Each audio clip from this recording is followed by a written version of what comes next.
Hello everybody and welcome to a brand new video with me, Sherman. Today guys, we're taking a look at a different game other than Elder Scrolls. I figured it was time to just do something different because today's patch notes just weren't that great to talk about. I figured I'd talk about this. So this is Dungeons and Dragons Online, and in it you can create a character based in the Dungeons and Dragons universe, from the classes, from melee, spell, and specialists. And these can range from anywhere between the melee types. You have the fighter, the barbarian, the paladin, the monk. Then you have in the special spells, you have sorcerer, cleric, wizard, favored soul, druid, and warlock. I do not have the druid or warlock, unfortunately, but that's okay. And then you have specialist classes, which are the ranger, the rogue, the bard, the artificer, and the alchemist. Now, D&D isn't like a lot of other games. It does have its Trinity system built into it with this, where you can be a tank, a healer, a damage dealer, or any of that stuff.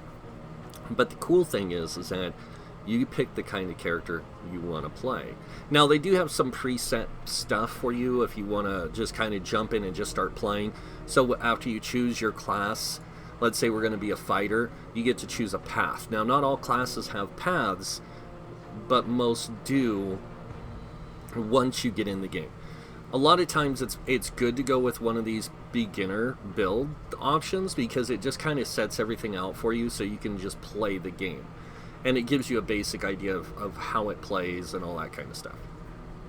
But we're not going to do that. We're actually going to customize, and then we're going to go through the character creation process. I'm just going to use a fighter. I am going to make a male, and now we get to choose our race. Now, each race in D&D is different. It has different perks, it has different positives and negatives into what you might play. But any race can be a fighter. So, for example, a halfling can be a fighter. Even though, if you read up more info on them, their halflings start with a higher dexterity and a lower strength. So they're not going to be super strong, but they are going to be super dexterous. And so that's something you have to understand about like these games. Like a lot of times you're going to get a lot of people who like to min-max and like to build their character out to be perfected and all that stuff. But again, with most role-playing games, it's about building around those flaws and learning how to overcome those flaws of your character that makes you a good player. In this case, we're just going to go with something, we'll go with, let's just go with the halfling. So now what we're going to do is we're going to go into where it says look, and this is basically going to allow us to build our character out. Now, I do have the ability to build a 32-point character. Normally, you start with 28 points. So you get to see, like, this does a preset stat setup, where it sets your stats at a certain value, and then you put points in to do this. Now, this is also in the standard rules. You can do this kind of setup for your character. And then just build around it. So as you can see, we're going to be a fighter. We want as high a strength as we can get. So 16 is as high as a halfling can start. Now, being a fighter, you don't need a super high dexterity because you're going to be wearing heavy armor most of the time. Most fighters do. Then constitution, you're going to want to have a decent constitution, usually around 16, maybe even 18 if you can get there. But you see how we have points, these areas here that are showing negative balance? You really don't want that in some of these, so I'm going to go this way. I'm going to let my wisdom stay low. And then I'm just going to click next. Now we're getting into our skill points. So skill points are basically like what they say, skills, like different types of skills. So we have all these we can choose from, but we can't use every single one of them effectively because they're based off key attributes. So our key attributes are strength, dexterity, intelligence, all that stuff. So I'm going to go ahead and put in intimidate because I do, being a fighter, I do want to be able to intimidate enemies and keep them on me, keep them off my allies. And I'm going to go ahead and put a few points into swim. And let's go ahead and put a few points into balance, just to give us a little bit more balance so we don't get knocked down as easily. We can also put into heal and tumble and all this other stuff if you wanted to. But we have a negative in wisdom, so healing wouldn't be a wise choice. But let's go ahead and click next. Now we get to do what's called the feats. Now, feats are kind of like special perks for your character. So in this case, I'm a fighter, so I get to choose a class feat that I want my fighter to have. And all the ones that are in yellow are going to be that way. There's still going to be regular feats that I can take. So being a fighter, maybe I want to have a good attack and damage, so I'm going to take power attack as my class feat. And maybe I want to have a little bit more health, so I'm going to take toughness. Now, as I progress, I can get more feats, and I can get more skill points, and more stuff. So I'm going to go ahead and click next, and then next again. I'm just going to give them a name.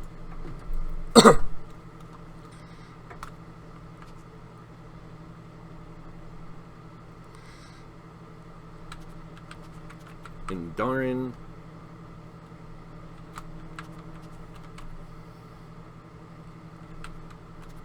Ooh, I got a better one. Stout Axe. And then we get to choose an alignment. Now, alignments in this game really determine what kind of weapons you can use. So if you go with lawful neutral, lawful good, or even neutral good, means you can use more good type weapons. If you go neutral, you can use good or evil weapons. If you go for chaotic, you can use more chaotic type weapons. So we're going to actually go chaotic good with this character and just click create. Now, I picked a rare name or an unusual name for my main name, so it went through really easy. And you can see I have a bunch of other characters here. But we're going to stick to this character. We're going to go ahead and click enter. And this is where we're going to start in the game. Now, you're not going to be starting where I start. You're going to actually start on an island. I've played through the island so many times, I've played through a lot of the game, that it's unlocked this ability for me to start on this ship as a champion. And as a champion, I get to do different things. Now, the cool thing about DDO is the UI is 100% customizable. You can change pretty much the location of everything. So you want to change the location of your character window, you can change the enemy window. You can change the location of your compass, kind of thing, your toolbars, all that. Being a fighter also doesn't require you to need a bunch of toolbars. It usually only requires you to have like 3, maybe 4, depending on how you play. So in this case, we're just going to go with 4, and then we're going to drop this one back down, and then we're going to just move these over, just like this. Now, whatever toolbars, however you set your toolbars up, remember this one here, this one that looks like this is your main toolbar, always. So this will be the one that you can activate 1, 2, 3, 4, 5, 6. Now, you can go in and set key bindings to make it to where you can activate all the keys the way you want. I don't really worry about that because I've become pretty well with playing this game over 10 years because the game is really old. So we're just going to do this. Now, I'm going to go ahead and go talk to this lady up here, who I have to talk to. Now, she's going to give me the option to start at level 4 or to start on a place called Grotto's Island, or the Keep of the Borderlands. I'm going to choose to start on Grotto's Island. And this is where the game starts for everyone else. So I'm going to start on an island, on a beach. You find yourself waking on a shore and you of will flotsam. have this in the background. Memories So I'm going to do large something real white quick. dragon I don't striking need your the ship tutorial stuff. come I'm flooding going to turn it back. off. And I'm going to go also change my dice. So this is kind of a cool feature. You you're can awake. change your dice color. You ain't So undead, are you? let me go ahead and go into options again. We're going to go into audio. We're going to turn the... yeah, I'm not even going to... Can you move? We're just going to leave it as. So basically it talk? says here, Speak to shipwreck me. shore, speak with the rogue Jeets Shimus. That's Jeets Shimus. You walk up to him. Now you can just mouse over him and hit the E key and it'll open up a chat box with him and you can have a conversation. So I'm going to go ahead and say I'm a survivor. I'm looking for help. I misplaced my If what belongings. the halfling said was true, And no one but you made this it is to the how you island start. Follow alive. me. It may be worth following this rogue. For now. And as you can see, it has like a narrator.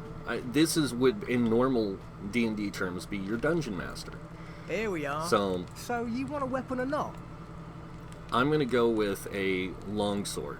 Go ahead, give it a few swings. So I'm going to equip As the you take longsword. hold of the weapon, feeling its balance, you can't help but notice. And as you can this see, Jeets the game has more he a similar wants to combat say. system to like ESO, where you have your active combat, and then you have all these other things down here that you can activate. So I'm going to go ahead and set my toolbar up real quick to my normal stuff, how I would normally keep it with playing a fighter type character and such. I don't really use sneak, but I keep it on there just in case, because there is some areas I might sneak. So now items are breakable. If they glow, they can be broken. So you can run around, you can break crates, all kinds of stuff. You can get money from them. You can get all kinds of armor, weapons. It just depends. In the beginning, though, it's mostly just potions and coins and stuff. You will start getting items later on, though. So let's go ahead and talk to Jeets again. And we're going to just say yes. We're going to move on. So now we got to go meet Salinas is at Salinas. the grotto. Tell her to keep her knickers on. Salinas is in the grotto. I shall show you the way. Go ahead and we're just going to destroy stuff along the way here.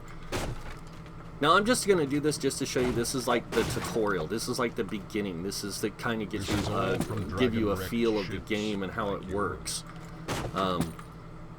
And everything. So what we're going to do is we're going to make our way up here. I'm just breaking these to give me some starting coin and starting potions, because you will need those as you progress. Like a lot of people don't realize that. So Here we are. all right. Go So now we're going to inside go and in. speak with This Salinas. is your first I await actual here for dungeon. Jeets. It's called the Grotto. Now, when you do a dungeon in this game, you select a difficulty at which you want to play at. In most cases, you will choose between what's called casual or normal mode. Casual mode is more simplified. It's easier to get an understanding of the dungeon itself, its layout and all that. In this case, this is a solo dungeon because you're the only one that can play through it and everything. And these are the three main Is characters this you're going to be Salinas, dealing the with cleric you on were the sent to island that they find? just showed a portrait of. Who in Kyber are you? So this is Salinas, the cleric.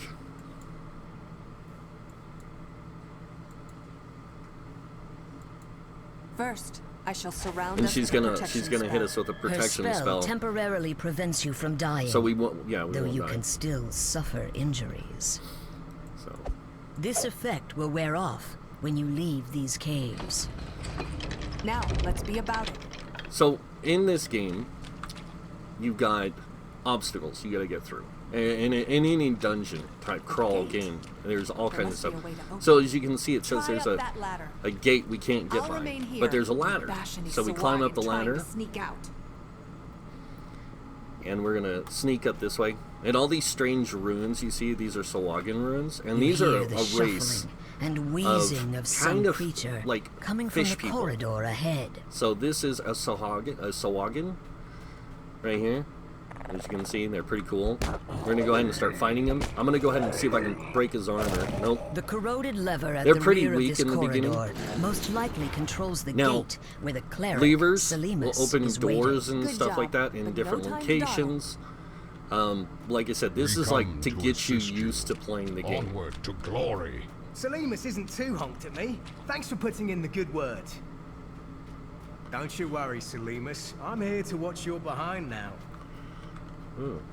The evil aura is oppressive. Sawagan are behind this door. All right. I'll take point. Talbron, cover me with your spell. Charge! What, it's empty? Oi, where's the bloody Sawagan? Oh no. Look, the door We're closed trapped. behind us. It would be logical to assume. Uh-oh. We got Sawagan. And you get different abilities, like that sword of that shield you just saw. It allows me to break their armor down, so it makes it easier to kill them. And so I use that. That's There are the more of them sunder up there. ability. Stay And then I alert. have a trip ability that allows me to knock enemies down to the ground and kind of keep them more controlled. Now, I'm not the only one who has abilities, those kind of abilities. Anyone who plays a melee type character can have access to those depending on their strength and their fighting skills and all that. So, Sawagan wretches, are you scared of me? Come down and fight. For the flame! Now, I'll tell you guys, each of these characters has a different class. Selimus is a cleric, Jeets is a rogue or a thief, and then he's a sorcerer, so it just basically it lists them what they are. Now, let's find a way out of here. So there's a door and it's locked. We go up to it. Can't pick this. Anyone see a key? Curious. I just stepped on something. Good work! I see a key down there. Who's up for a swim? That's me. I gotta swim down. Mean anything to you? You grab the silver key. Yes, the game Time has to underwater swim for the swimming. It surface. even has underwater combat in some quests. So we got the key. Now we go to the door. We open it up. And this is kind of the things you have to do throughout the game. You have to do all this stuff. Now, this area is called a rest shrine. Now, it says optional, use the rest shrine. I'm going to go ahead and use it so I can get my hit points back up. Why don't you scout ahead then? So when you rest in this game using a rest shrine, you get full hit points. Now, the only other place that you can rest is in a tavern. You can rest in a city too, and you'll get city regeneration. But if you're in a dungeon, you have to use a rest shrine. Crikey. So we got to speak with Jeets. What's that? Trap. Only rogues can disable traps. Now remember that. There is two classes actually that can technically disable a trap: a rogue and a artificer. There's no match for yours, truly. You can open the door now.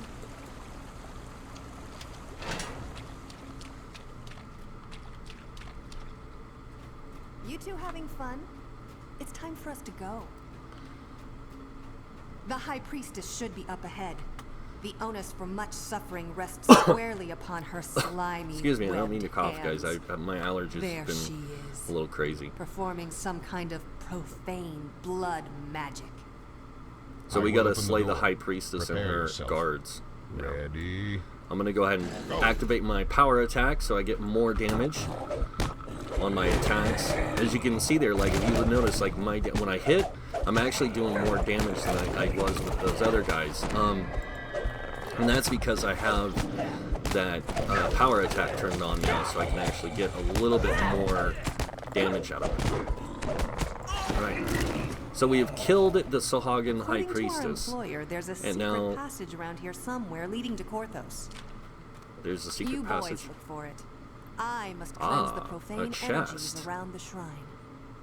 Let Selimus do her thing. You and I'll take care of the important stuff. The treasure.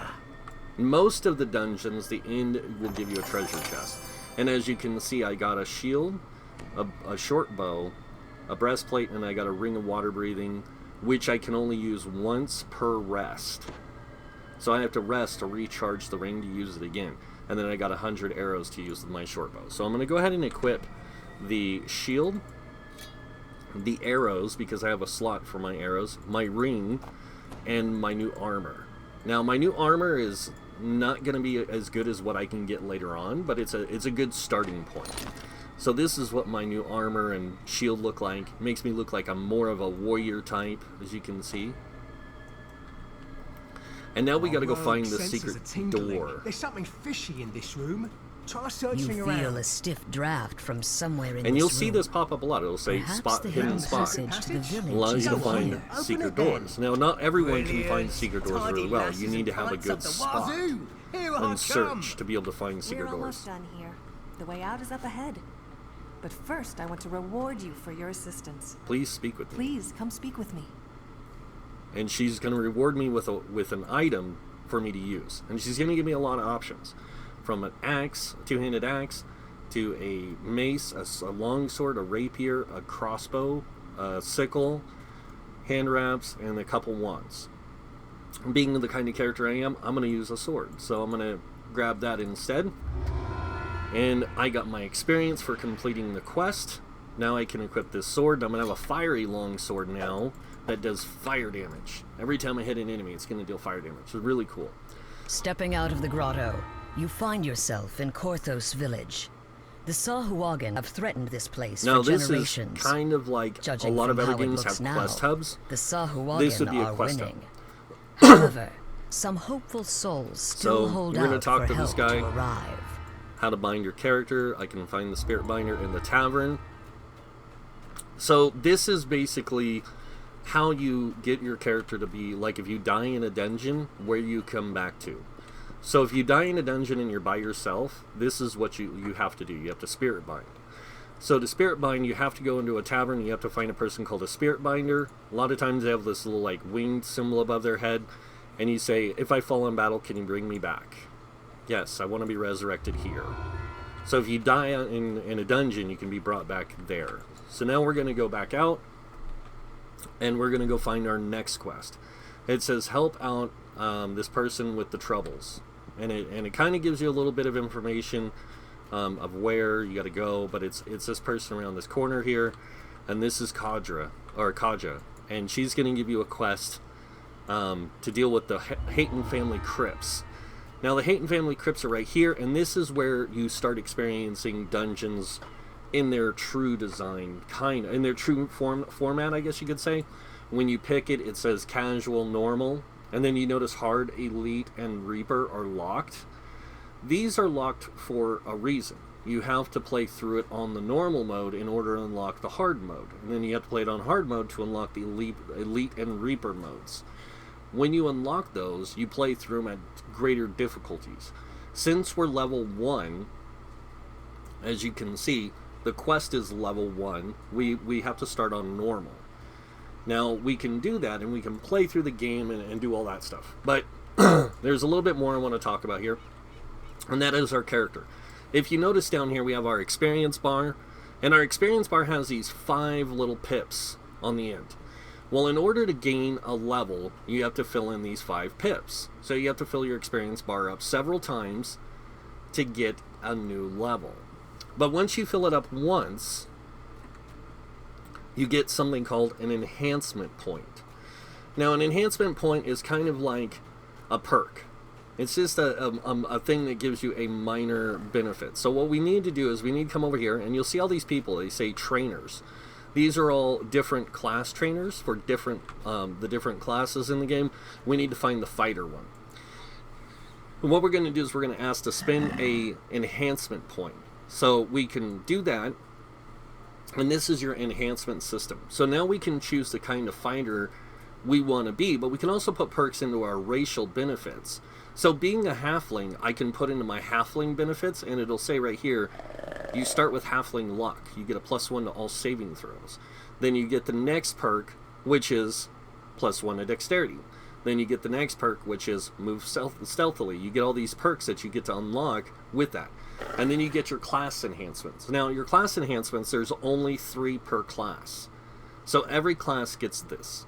Doesn't matter what you play, every class has 3 paths. Now, each one plays or offers different playstyles.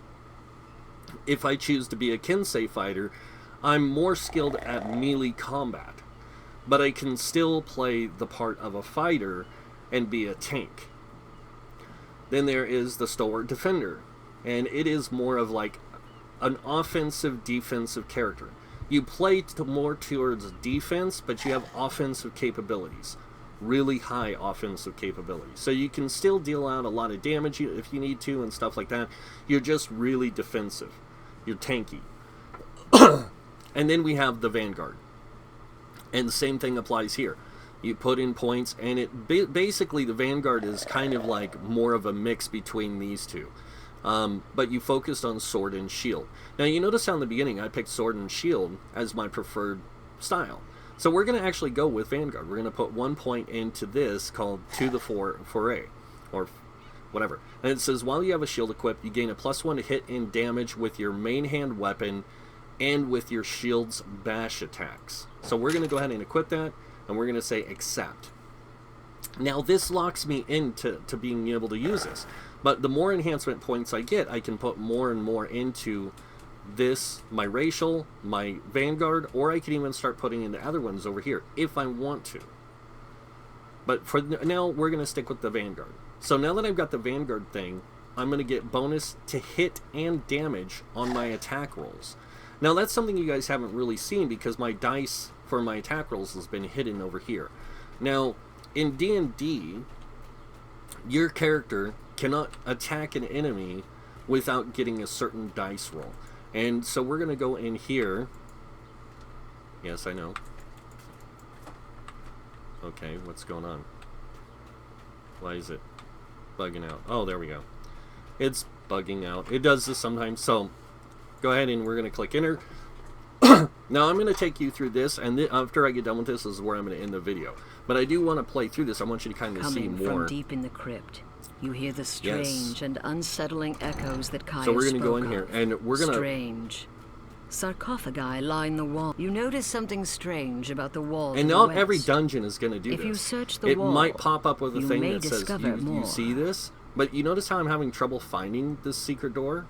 It's because I don't have a high enough spot and search. So I can't use that secret door at all. That's kind of one of the things about these kind of games you have to understand.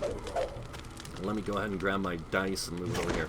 So a die roll basically determines your attack. Like you see how I got that 20? What were those cultists up That's to? considered a critical hit. A So no treasure matter what, chest I get glimmers that. in the Now, dark passage these here. chests here, just to show you, these give you like basic starting Though equipment. rusty, this that you longsword could is still use. sharp.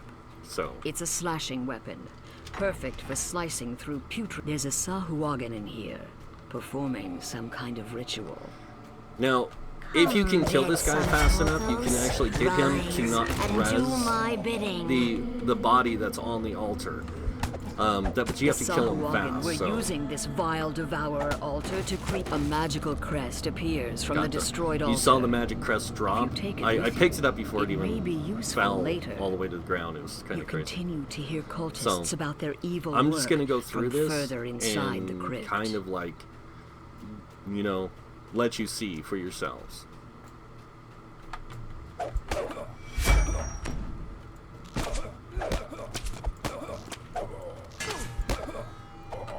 As you slay these foul cultists, take care to keep your another treasure chest. And they were talking Perhaps about the keeping your cultists health brought up. it here, So but it's yours now. I have in my inventory a potion, which is a potion of cure light wounds, and I can set it on a toolbar, and then anytime I want to use it, I just click on it. Now, the more of these potions I have, the more you'll see in a counter here how many you actually have in your inventory that you can use. So potions are a good way to keep yourself in the fight.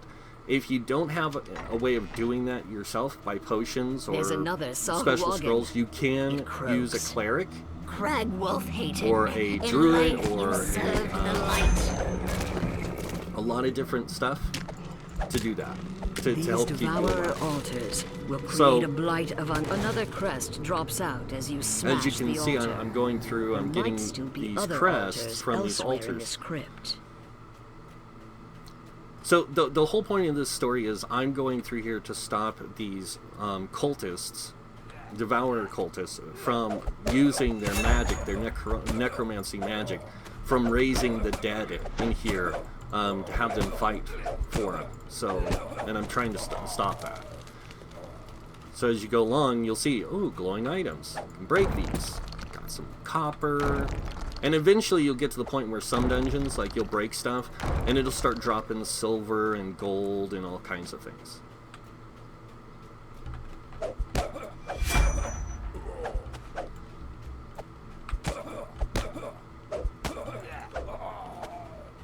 Alright. So over here, we see a chest and we see the doorway. When you see chests, be A careful. chest. It's out in the open and unprotected. And that's probably what the dead cultist by the chest thought. Acid sprays out of the wall as the gate slams shut. Yes, there is traps in this game. So you got to be really careful when you go after certain things. Like, don't be a loot whore. That can get you killed. So this switch opens the gate that we came through. It locked. And now, you guys remember that secret door? At the beginning?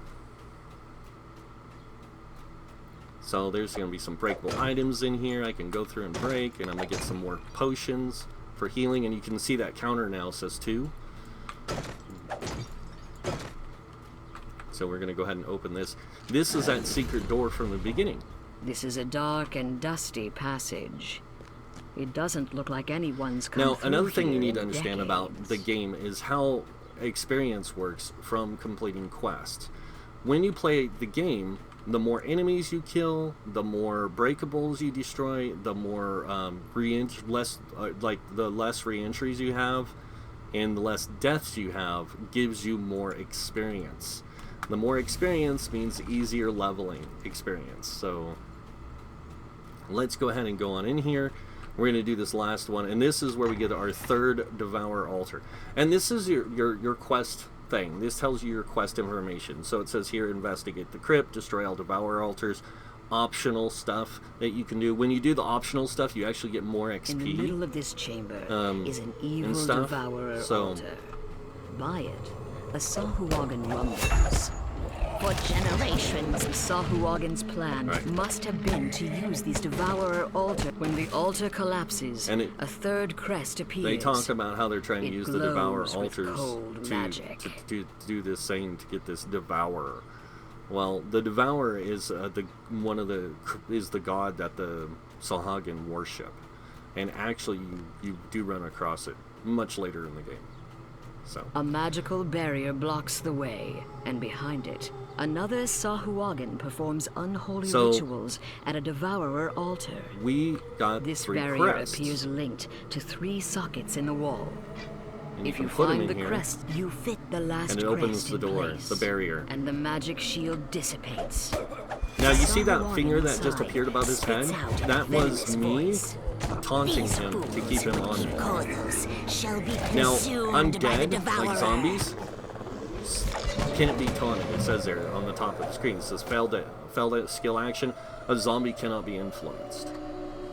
So, and like I said, if you do everything, like go through the dungeon, doing all the stuff you're supposed to, breaking all the objects if it requires you to, all that. You hear that sound also? That that was saying that I got the achievement for breaking items in the dungeon.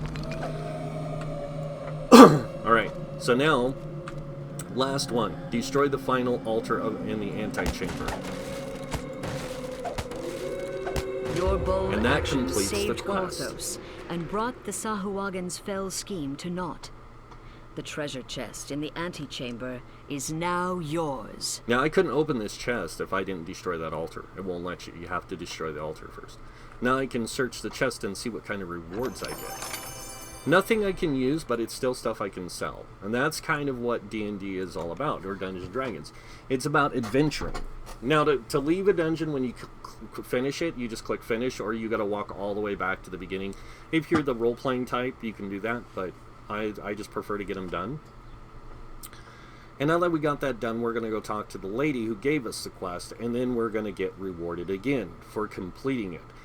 Now, we don't get rewarded with XP, we get rewarded with an item and such. So, talk to her, and then say close window, and we get to choose between a amulet of inner focus, which increases our concentration or our will save, or an amulet of the brute. And this lowers our wisdom and our intelligence, but increases our constitution by 1. Your constitution represents how many hit points you can have. So we're going to take this. Some of the brave villagers we're tried gonna to go ahead stem and the Sahuagin equip it. tide, but their courage led to naught but grievous injuries. Korthos needs daily someone dice. with more than just guts. And now you get this. It says Korthos the village. Help out Baldar the Bold with his problem. Help out Linus Weir with his problem. Help out Kaja with her troubles. We already did that, so now we got to go help these other 2 people out inside the village. And you can see they have little markers above their head. Once you complete a quest, though, it doesn't mean you're done with it forever. Again, you can go back and you can repeat any quest you've done in the past as many times as you want. The only thing is that every time you play through it, you're going to get less and less experience for it. Now, you can play through any quest at any level also, but some quests just aren't going to reward you XP, but they will reward you with something else, which is the favor that you get from the different patrons in the game. And as you can see, we're neutral with Arganesson. We're unknown with some of these. We're strangers with others. We're neutral, disliked. And you see the Coin Lords, we're suspicious. But we have a little bit of yellow there. That's because we did our first Coin Lord quest.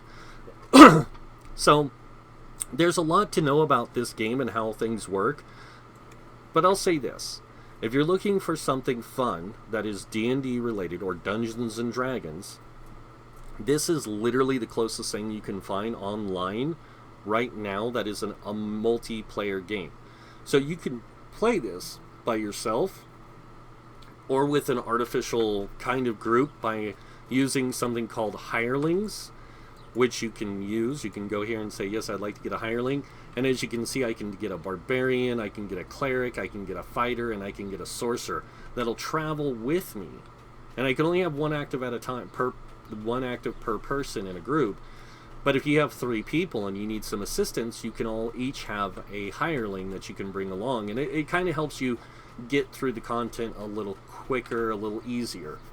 Now, if you don't have them, you can also group up with other players in the game to play through the content. So it's a really cool thing that they have that. And some dungeons do say, like, does require a group to play through and all that.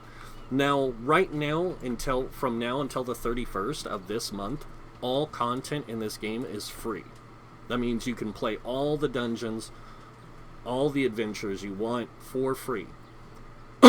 Now, if you're not, after that time, you will have to pay a subscription to gain access to more adventures, or you can buy it through their DDO store. In this little bottom section down here, you click on this and you can go to their DDO store and you can buy the different adventure packs with what they call crown store or crown points, or DDO crown points, these.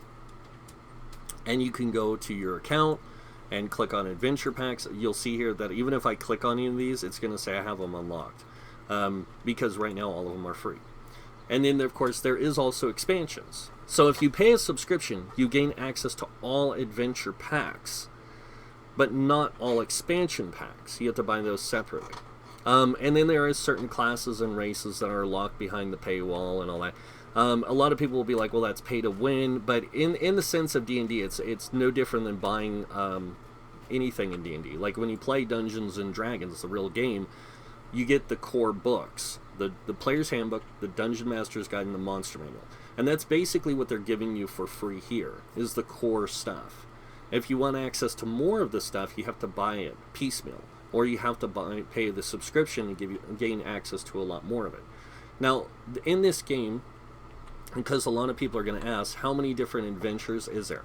This is just adventures 1 to 4. Levels 1 to 4. Okay.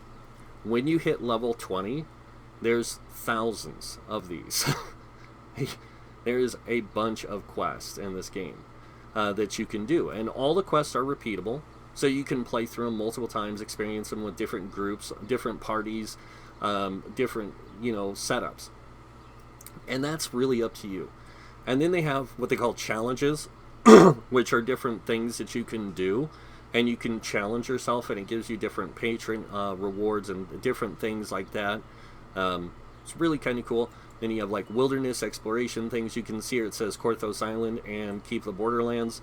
These are different outdoor areas that you can go into in the game. So Keep of the Borderlands and Grotto Island are the starter areas technically. And Grotto Island is the base game one. And then you have Keep on the Borderlands. Keep of the Borderlands does not take place in the world that this game takes place in, which is the world of Eberron. Keep of the Borderlands is actually set in the world of Greyhawk. So when you do this, you're actually traveling to another world to play through Keep of the Borderlands. Understand that. There's also another world that they have attached to this game called Barovia, which is set in the Ravenloft setting. So this game isn't just set in the world of Eberron or the campaign setting of Eberron. It is also set in the campaign setting of Forgotten Realms, Ravenloft, and Greyhawk. So you get to go play through all these different quests and adventures from all these different campaign settings that they had throughout D&D's history. And there is a lot more. I mean, I could go into detail, but the video would be hours long, and I don't want to make it that long. In fact, I'm going to go ahead and finish out the video here in a second. I just wanted to kind of let you guys know about some of that stuff. And let me know what you guys think of the video. If you guys like the video, I might do more videos on it, talking about more of the things that you can do in DDO, the different locations you can go to, the different, you know, quests and things like that. I do play on this campaign world myself in 5th edition, and also played it in 3rd a little bit, and 4th edition. So I've played here a lot. And I know quite a bit about the Eberron setting, and I know a lot about this game's setting and where it takes place. This takes place in the land of Zendrick, which is actually the southern continent of the Eberron world, south of where you would normally play in the game. And if you guys are wondering if the city of Sharn is in the game, yes, it is. So that's pretty much it. So if you guys like this video, this is how I usually close them out. If you guys like this video, go ahead and hit that like button. If you guys want to see more videos by me, you can subscribe. Other than that, I want to thank you all for watching. Until next time, have a wonderful day. And this guy might see you in game. Bye.